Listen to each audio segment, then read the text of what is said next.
Hello friends, welcome to Edu Scientist classes. तो friends, आज हम सीटेट का एक और टॉपिक हम यहाँ पर कवर करने जा रहे हैं, जो कि थिंकिंग पे अक्सर एक क्वेश्चंस आपको देखने को मिल जाएगा। आप प्रीवियस ईयर के क्वेश्चंस पेपर उठा के देख लीजिए फ्रेंड्स। तो हमें थिंकिंग पोर्शन से एक क्वेश्चंस जरूर देखने को मिल जाता है कि हमें बच्चों को किस टाइप की थिंकिंग करानी है।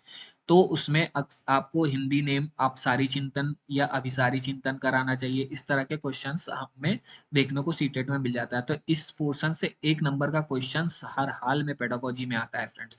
तो आइए देख लेते हैं फ्रेंड्स कि हमें बच्चे को किस तरह की थिंकिंग करानी चाहिए। ठीक है। और कौन दो तरह की थिंकिंग होती है, टू टाइप की थिंकिंग होती है, जिसमें क्या कहा गया है। ठीक है फ्रेंड्स। तो आइए हम अपने पोर्शन को स्टार्ट करते हैं फ्रेंड्स। तो डाइवर्जेंट थिंकिंग और कन्वर्जेंट थिंकिंग, जिसे हम अपसारी चिंतन कहते हैं और अभिसारी चिंतन कहते हैं।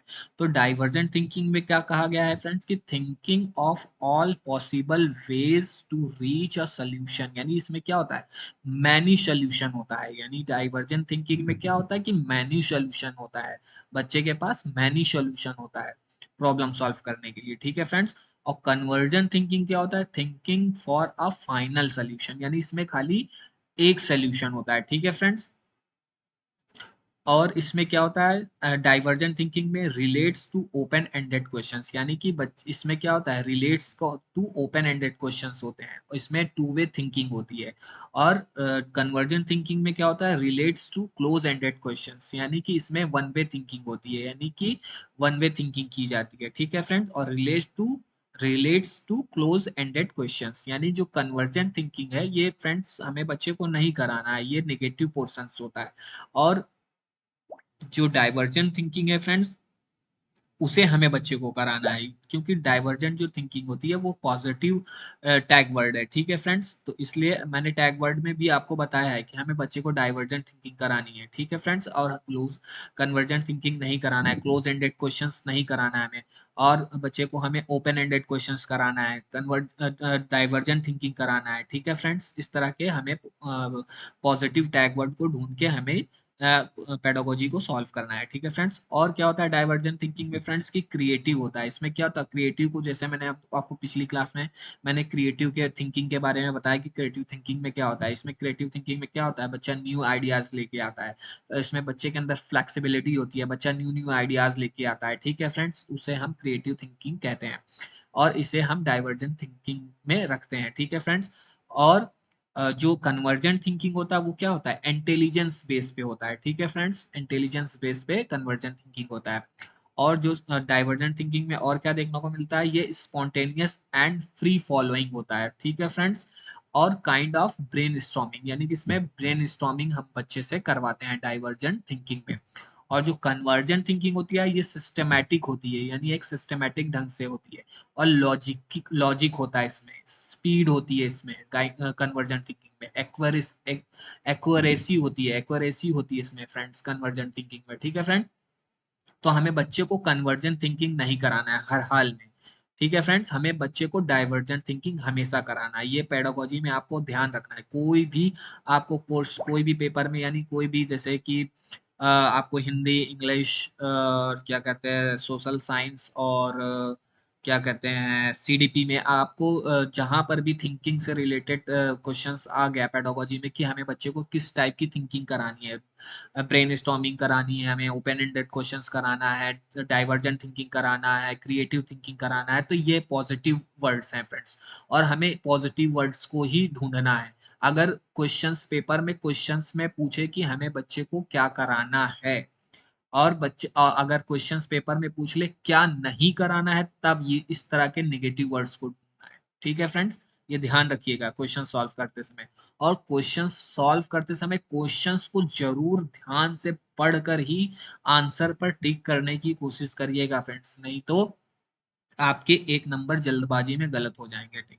अब तो फ्रेंड्स मतलब कि अब तो मतलब कि क्वेश्चंस को, अब तो जो बुकलेट पोर्शंस नहीं होता है, अब तो हम मतलब कि कंप्यूटर पे पेपर देते हैं, तो हमारे पास रब करने का ऑप्शंस रहता है कि हम अपने आंसर को चेंज कर सकते हैं। लेकिन फिर भी क्या मतलब है फ्रेंड्स, आप फिर भी ध्यान से ही पढ़िएगा हमें। ठीक है फ्रेंड्स। आप क्वेश्चंस को ध्यान से पढ़कर करने की कोशिश करिएगा, ताकि आपको दोबारा उसमें छेड़छाड़ करने की कोई जरूरत ना पड़े। ठीक है फ्रेंड्स। और फ्रेंड्स एक चीज और, कि जो मोस्ट इम्पॉर्टेंट थ्योरी है फ्रेंड्स, ये आप जरूर करके जाइएगा। ये जो 10 थ्योरी का मैंने यहाँ नाम दिया है, जीन प्याजे की थ्योरी, वाइगोत्स्की की थ्योरी, बंडूरा की थ्योरी, चॉमस्की की थ्योरी, गार्डनर की थ्योरी, स्टनबर्ग की थ्योरी, थॉर्नडाइक की थ्योरी, पावलोव की थ्योरी, स्किनर की थ्योरी और गेस्टाल्ट थ्योरी, ये जो 10 थ्योरी है फ्रेंड्स, ये most most most most important theory है फ्रेंड्स।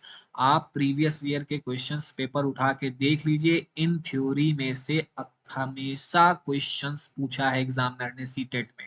तो फ्रेंड्स मैं ये नहीं कहता हूँ कि अब, वैसे मैं तो यहाँ पर कराऊंगा ही आपको, ये जितनी भी थ्योरी मैंने लिखी है, ये जो मोस्ट इंपॉर्टेंट थ्योरी है, इसको तो मैं हर हाल में एग्जाम से पहले कराने की कोशिश करूंगा और अच्छे से समझाने की भी कोशिश करूंगा। लेकिन मैं ये नहीं कहता हूँ फ्रेंड्स कि आप मेरा ही वीडियो देखिएगा, ये आपको जहां से भी सुटेबल लगे, जहां से भी सही लगे, जहां से भी जिस भी सोर्स से आपको, मतलब कि आपको जिस भी सोर्स से आपको ये थ्योरी करने को मिले, आप वहां से तुरंत कर लीजिए। लेकिन एग्जाम से पहले इसको 2-3 बार जरूर मतलब पढ़ लीजिएगा, क्योंकि यहाँ से अक्सर क्वेश्चंस मतलब कि क्वेश्चंस जरूर पूछता है। ठीक है फ्रेंड्स। तो आपका जो नंबर होगा वो सिक्योर हो जाएगा, यानी आपको नंबर यहाँ से जो अगर थ्योरी पूछा और उस थ्योरी से रिलेटेड कोई भी क्वेश्चंस पूछा, तो आपका एक नंबर श्योर हो जाएगा। ठीक है फ्रेंड्स। तो ये जरूर से करके जाइएगा एग्जाम से पहले। कोई भी थ्योरी, आप ज्यादा थ्योरी पोर्शन पे फोकस मत करिए, आप खाली इन 10 थ्योरी को अच्छे से करके चले जाइएगा एग्जाम में, यहाँ से आपका क्वेश्चंस देखने को हर हाल में मिल जाएगा। ठीक है फ्रेंड्स।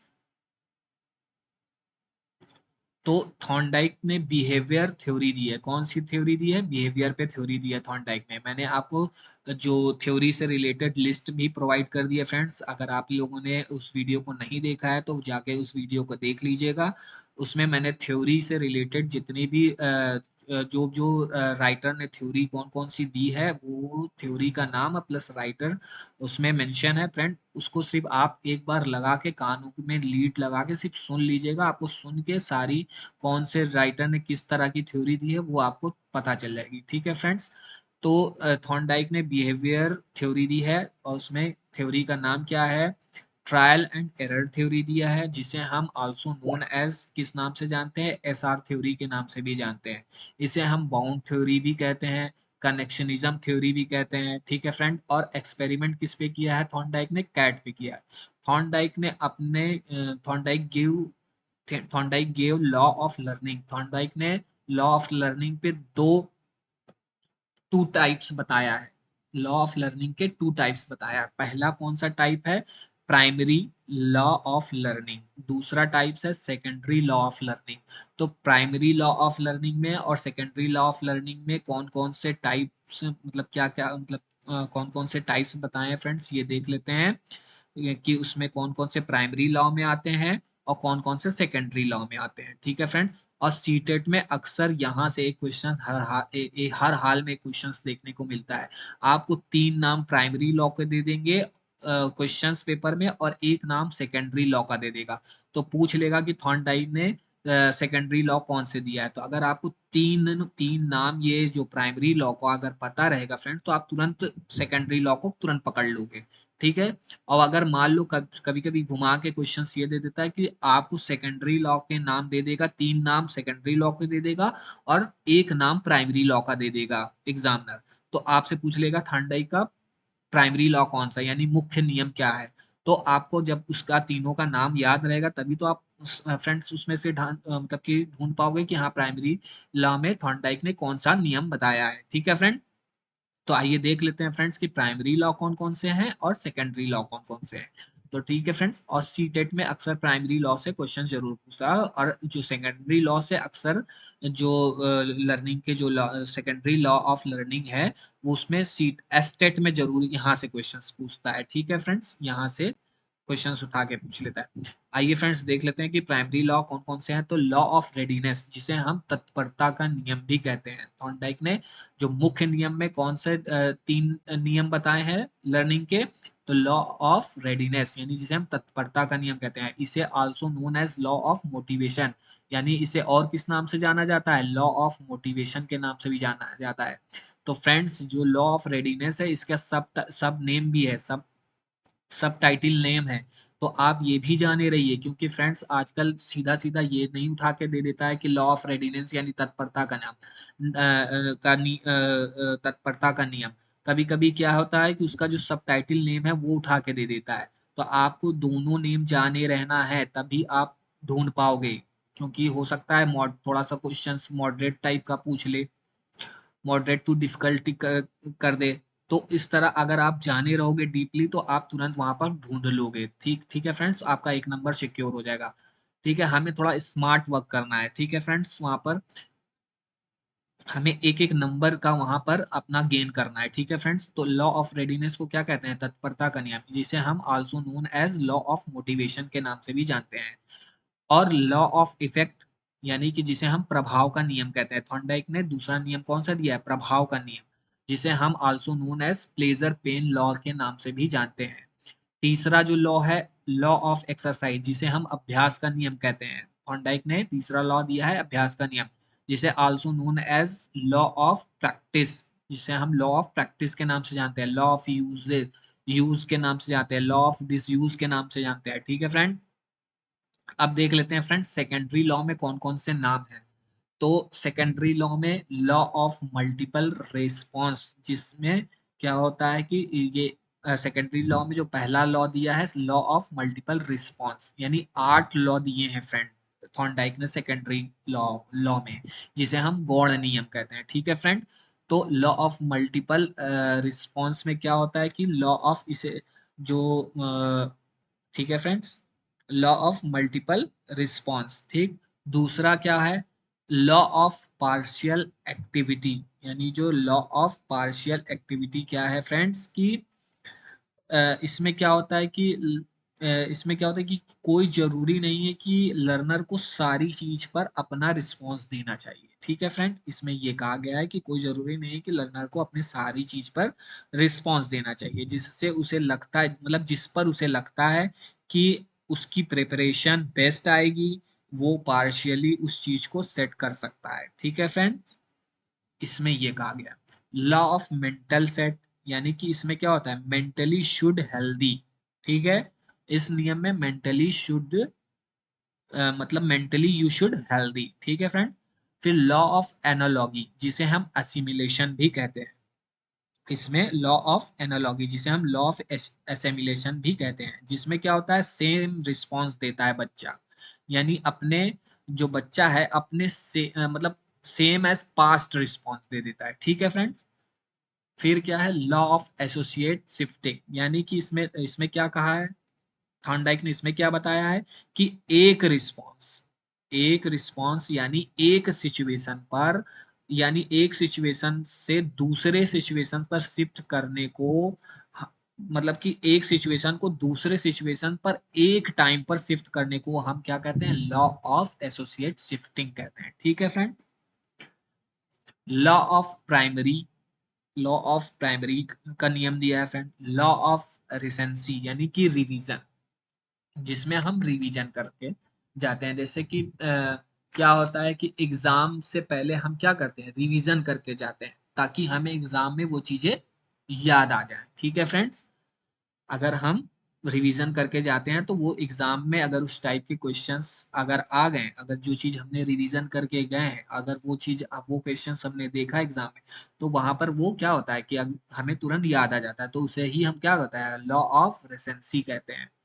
और लॉ ऑफ प्राइमरी में क्या होता है कि बिगिनिंग कैसे की है, यानी ठीक की है या नहीं की है। इसमें क्या कहा गया है, लॉ ऑफ प्राइमेसी में क्या कहा गया है, जो बिगिनिंग होती है उसको हमने ठीक किया है, बिगिनिंग की ठीक नहीं किया है, ये बताया है थॉर्नडाइक ने। ठीक है, law of intensity of stimulation, stimulation stimulation लेशन क्या होता है, law of intensity of stimulation, ठीक है, स्टिमुलेट्स, क्योंकि जितना ज्यादा स्टिमुलेशन अच्छा होगा उतना ज्यादा हमारा रिस्पॉन्स अच्छा होगा।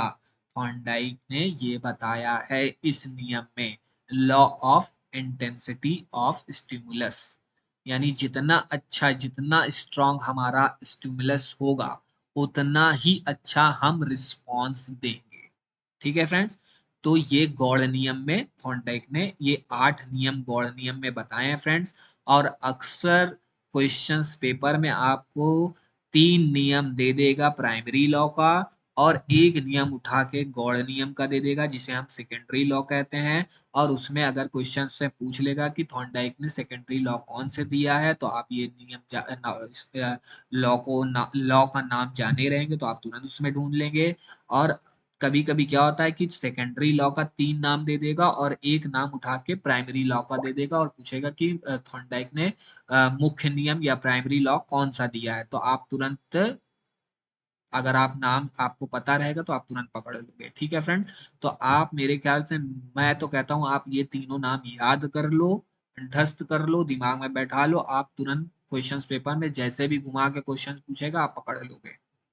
ठीक है, अगर मान लो सेकेंडरी लॉ पूछता है और 3 नाम आपको प्राइमरी लॉ का दे देगा तब भी आप ढूंढ लोगे उसमें, क्योंकि आपको प्राइमरी लॉ पता है, क्योंकि प्राइमरी लॉ जो थॉर्नडाइक ने खाली 3 ही दिए हैं, 3 लॉ दिए हैं, तो ये इजिली एक नंबर आपका बच जाएगा यहाँ से। ठीक है फ्रेंड्स, तो फ्रेंड्स आज की क्लास में बस इतना ही। अगर क्लास आपको पसंद आई हो तो चैनल को लाइक शेयर और सब्सक्राइब जरूर कीजिएगा। ठीक है फ्रेंड, मैं धीरे धीरे जल्द से जल्द एग्जाम से पहले पहले मैं सारा पोर्शंस कवर कराने की कोशिश करूंगा ताकि आपका सीडीपी में अच्छे और पेडागोजी में अच्छे मार्क्स आ सके। ठीक है friends, thank you, bye bye.